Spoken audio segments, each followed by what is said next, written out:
Assalamualaikum warahmatullahi wabarakatuh. Halo anak-anakku yang solih dan solihah. Berjumpa kembali dengan Bu Erlita untuk belajar IPA pertemuan yang keempat. Hari ini kita akan melanjutkan materi sistem reproduksi manusia. Hari ini kita akan membahas 3 materi, yaitu materi menstruasi, materi fertilisasi dan perkembangan embrio, dan materi kelainan, penyakit sistem reproduksi, serta upaya pencegahannya. Materi yang akan kita bahas pertama yaitu materi menstruasi. Menstruasi itu umum dialami oleh anak-anak perempuan. Ya. Pertemuan sebelumnya kita sudah belajar oogenesis. Nah, oogenesis itu merupakan proses pembentukan sel telur atau ovum yang terjadi di organ ovarium. Oogenesis ini mulai dibentuk sebelum anak perempuan lahir, yaitu sejak di dalam kandungan.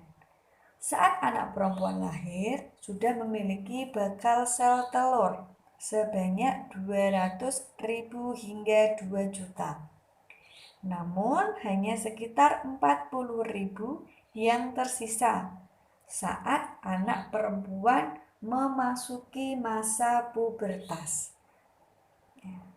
Hanya sekitar kurang lebih 400 yang akan matang dan berkembang sempurna.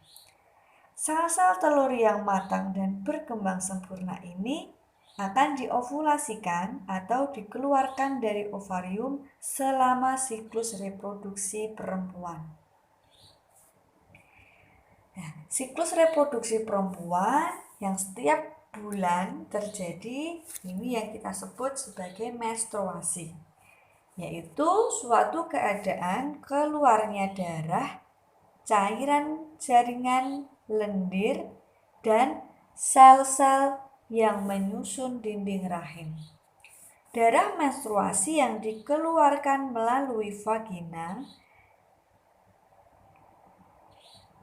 dan terjadi ketika sel telur yang dihasilkan ovarium tidak dibuahi oleh sel sperma.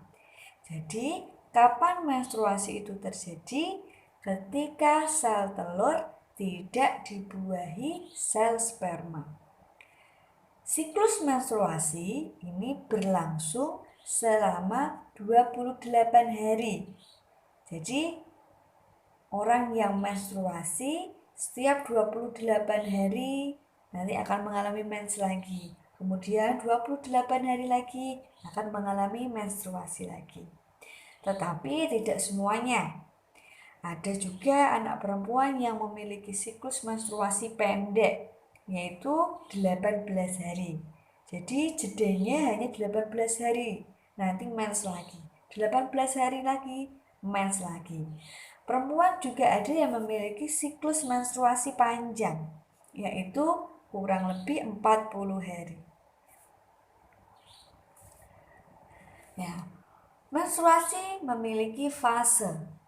Yang pertama ada fase menstruasi, kemudian ada fase proliferasi, dan fase sekretori. Ya. Fase menstruasi itu terjadi ketika hormon FSH atau follicle stimulating hormone ini sedang bekerja, yaitu memicu berkembangnya folikel di ovarium. Nah, ketika folikel di ovarium ini sedang berkembang atau dipicu oleh FSH, pada saat inilah terjadi peluruhan dinding rahim atau darah keluar. Fase yang kedua yaitu fase proliferasi. Nah, hormon FSH yang tadi berkembang itu kan mengembangkan beberapa folikel yang ada di ovarium. Tetapi dari beberapa folikel yang berkembang itu hanya satu folikel yang berkembang setiap bulannya.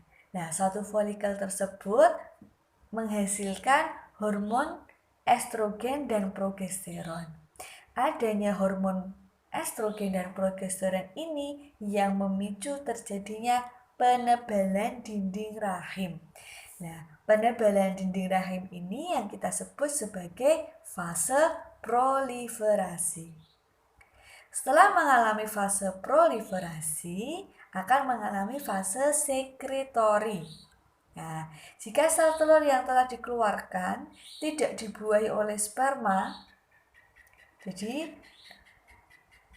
sel telur yang dikeluarkan di ovarium sampai di tubal falopi tidak bertemu dengan sperma. Apa yang terjadi?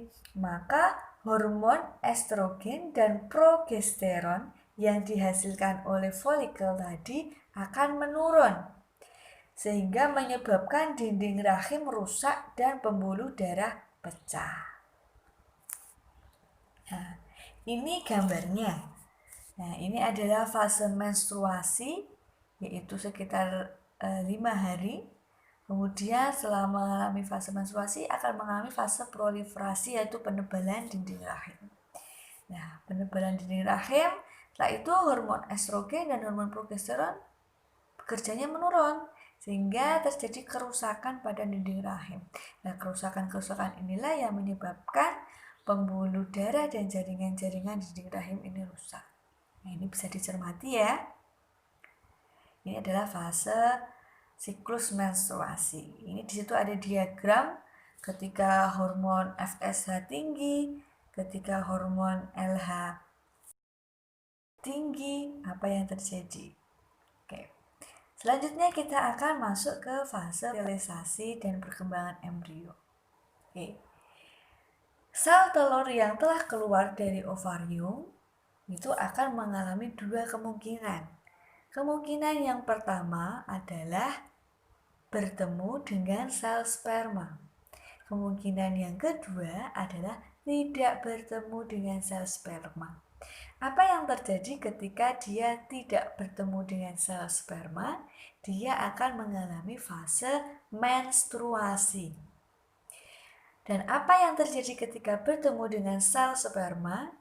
Ini akan terjadi awal fertilisasi.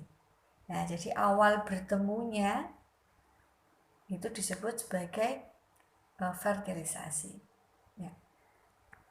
Setelah bertemu dengan sel telur dan sperma di tuba falopi, akan mengalami fase fertilisasi, yaitu fertilisasi ini merupakan suatu proses peleburan inti sel sperma dengan inti sel telur sehingga membentuk zigot. Terjadinya di tuba falopi. Bertemunya sel sperma dan sel telur, caranya bagaimana sel sperma kok bisa menuju ke sel telur? Yaitu dengan menggunakan flagela. Flagela untuk bergerak memutar. Nah, sel sperma dapat menemukan lokasi sel telur ini karena adanya sensor panas atau sinyal. Nah, sensor panas atau sinyal ini berasal dari suhu tuba falopi atau tempat sel telur itu berada memiliki suhu yang lebih tinggi. Jadi, sel sperma bisa menemukan sel telur karena ada sensor panas dari suhu di tuba falopi. Setelah proses fertilisasi berhasil, apa yang terjadi? Akan terbentuk zigot. Nah, zigot ini akan mengalami pembelahan. Setelah mengalami pembelahan, akan membentuk embrio. Kemudian nanti akan berjalan dari tuba falopi menuju ke dinding rahim. Dan embrio akan tertanam. Fase ini disebut sebagai implantasi. Setelah embrio mengalami implantasi, kemudian zigot atau embrio akan mengalami organogenesis. Nah, fase ini disebut sebagai fase kehamilan. Selama fase kehamilan, ini kita mengenal ada yang namanya plasenta. Nah, plasenta ini berfungsi sebagai beri nutrisi kepada embrio. Nah, ini disalurkan ke embrio melalui tali pusar. Kemudian fase kehamilan itu ada 3 periode atau kita sebut sebagai trimester perkembangan. Ada trimester pertama, ada trimester kedua, dan trimester ketiga. Yuk kita buka fase-fase kehamilan. Di fase trimester pertama, ini kalian bisa melihat di diagram, itu ada periode perkembangan, kemudian ada contoh gambarnya dan kondisi janin. Ya, bisa dilihat ya. Kalian skip untuk membaca dan mencatatnya. Tidak Bu R baca. Kemudian di fase trimester yang kedua, kalian juga bisa melihat di diagram. Itu ada gambarnya, kemudian ada kondisi janinnya. Biasanya ibu-ibu hamil itu mengecek kondisi janin itu dengan melakukan USG atau ultrasonografi. Kemudian di fase trimester ketiga, bisa kalian lihat di fase trimester ketiga, itu ada kondisi janinnya, kemudian ada gambarnya. Tapi ini gambar bayi sudah lahir ya. Kurang lebih seperti itu adalah fase-fase perkembangan janin di dalam rahim. Kemudian kita bahas ada apa saja sih isinya di dalam rahim atau di sekeliling embrio atau janin. Nah, salah satunya ada yang namanya cairan amnion atau air ketuban. Ya, cairan amnion ini berfungsi memberikan ruang gerak. Jadi bayi janin di dalam kandungan itu bisa bergerak, bisa jungkir balik, bisa nendang-nendang. Nah, itu karena adanya cairan amnion ini. Kemudian yang kedua, pelindung janin dari benturan. Nah, karena berupa cairan, bisa melindungi embrio dari benturan-benturan atau guncangan. Kemudian yang ketiga, sebagai cadangan cairan dan nutrisi bagi janin. Yang keempat, menjadi inkubator dan pengatur suhu alami, jadi memberikan rasa hangat pada janin di dalam kandungan. Dan sebagai pendeteksi kelainan genetik pada janin. Jadi keruh tidaknya, jernih tidaknya air ketuban itu menentukan adanya kelainan atau tidak pada janin. Oke, selanjutnya kita akan membahas kelainan dan penyakit sistem reproduksi serta upaya pencegahannya.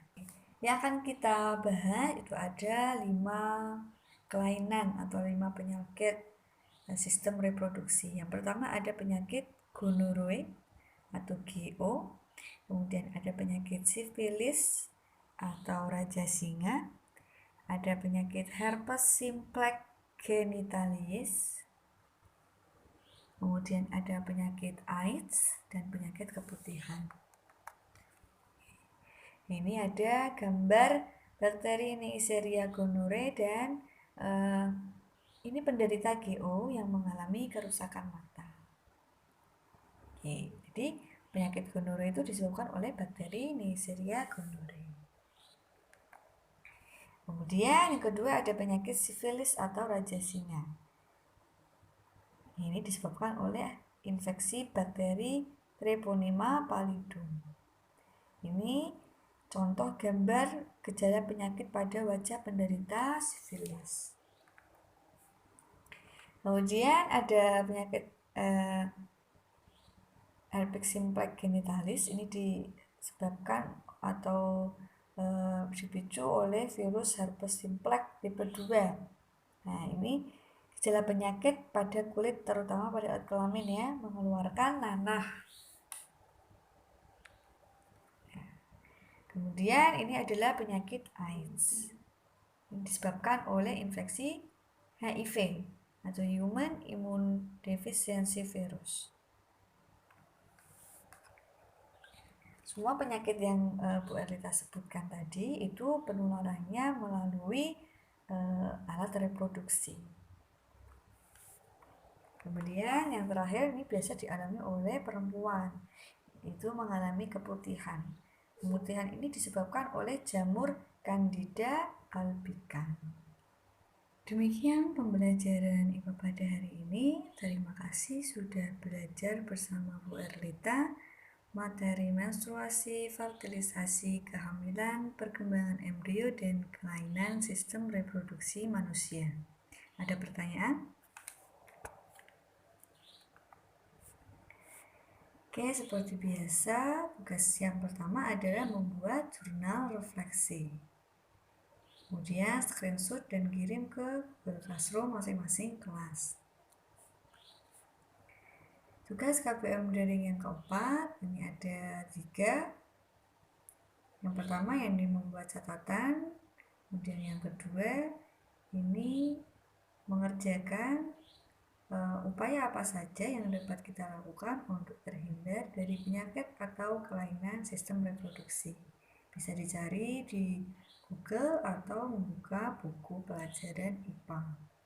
Kemudian yang ketiga, tugasnya adalah membuat poster sederhana yang kalian tulis di buku catatan atau kalian gambar, yaitu temanya ada 4. Yang pertama ada anti narkoba, kemudian anti seks bebas, anti film atau video porno, dan yang terakhir bertema menjaga kesehatan alat reproduksi. Oke, tugas difoto kemudian dikirim ke alamat Google Classroom masing-masing kelas. Sampai jumpa di pertemuan selanjutnya minggu depan atau pertemuan selanjutnya. Kita akan melaksanakan ulangan harian yang pertama. Jadi siapkan diri kalian baik-baik. Terima kasih. Wassalamualaikum warahmatullahi wabarakatuh.